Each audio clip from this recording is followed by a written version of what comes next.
Well, we're still ahead on Nile TV International, our today's edition of the Breakfast Show, and now we're discussing the latest developments on the Gaza Strip as we are still within the first phase of the ceasefire agreement co-chaired by the U.S. President Donald Trump and the Egyptian President Abdel Fattah el-Sisi.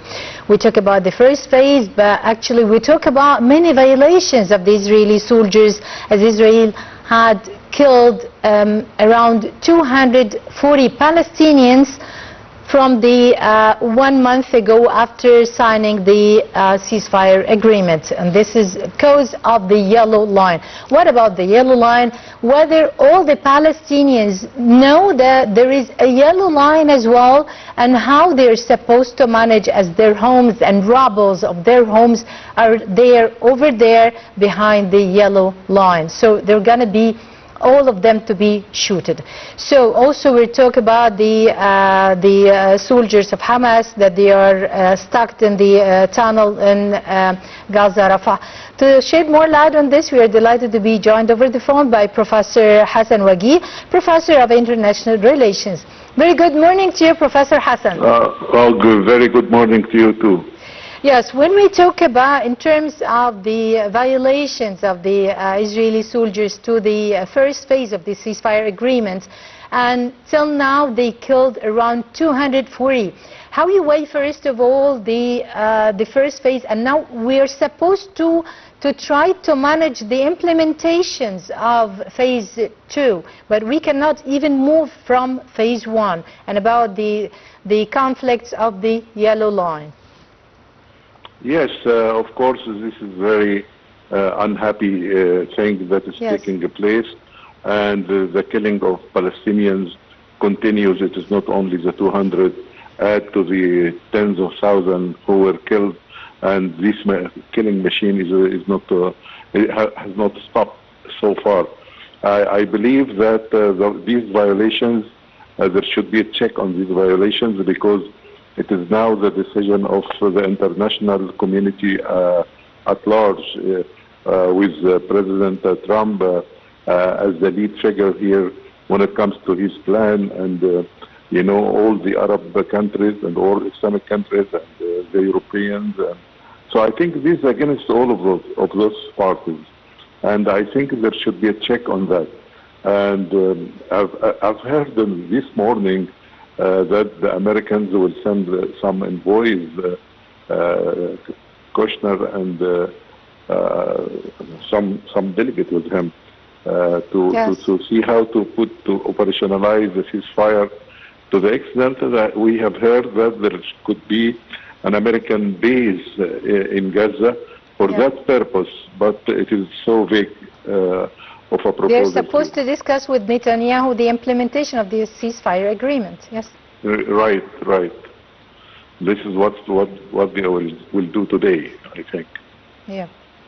Well, Dr. Hassan, in terms of that so-called yellow line, the yellow line is such big yellow blocks that the Israeli soldiers had placed over there to split the Gaza Strip into 2 parts, and they are dominating on that part. In this part, there are so many houses and rubbles of houses for the Palestinians of the Gaza Strip, and they are returning now back even for the rubbles of their home. But while they are returning and they did not know the story of the yellow line, they are, of course, being shot from the Israeli soldiers. How can you just elaborate on this? Yeah, I said it is very, very unhappy events that are taking place. It is not honest implementation of phase 1, and as I've said, it is against the will of all of those people who gathered in the international community in Sharm el-Sheikh to operationalize phase 1 and go to phase 2.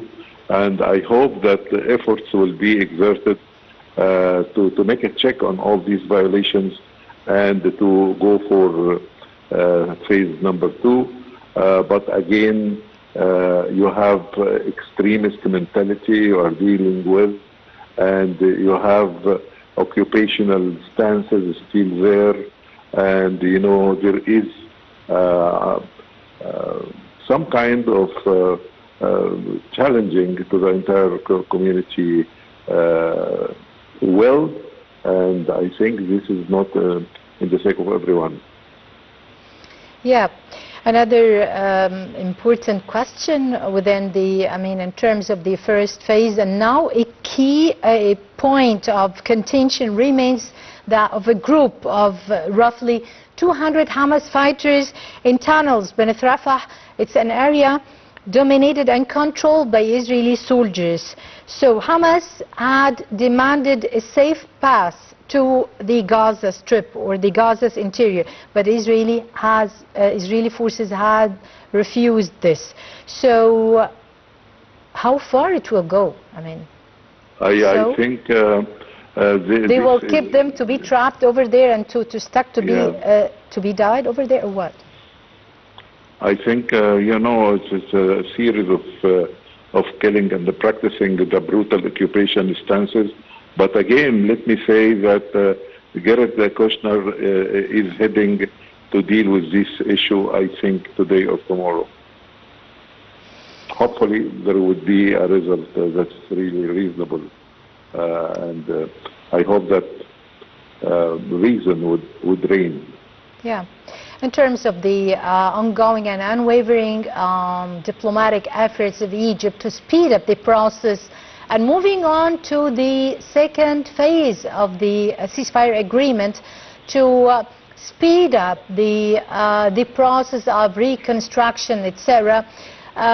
Yesterday, the Foreign Minister, Dr. Badr Abdulati, had a phone call with the Turkish counterpart, Fidan, to discuss over this and the preparations for the conference on reconstruction of Gaza, supposed to be held in Egypt at the end on the end of the month. So what do you think how you weigh such efforts of Egypt? I think this is very excellent stance. Egypt has a strong stamina to go to the very end and to go in the right path. So declaring that we are for reconstructing of Gaza conference and preparing for it and would implement it, I think this would show that Egyptian diplomacy is going in a very consistent and very honorable track to end this problem, to come to a solution, a radical solution to the Israeli-Palestinian problem, which should end with two-state solutions. And Egypt is going for that, along a great deal of international community backing.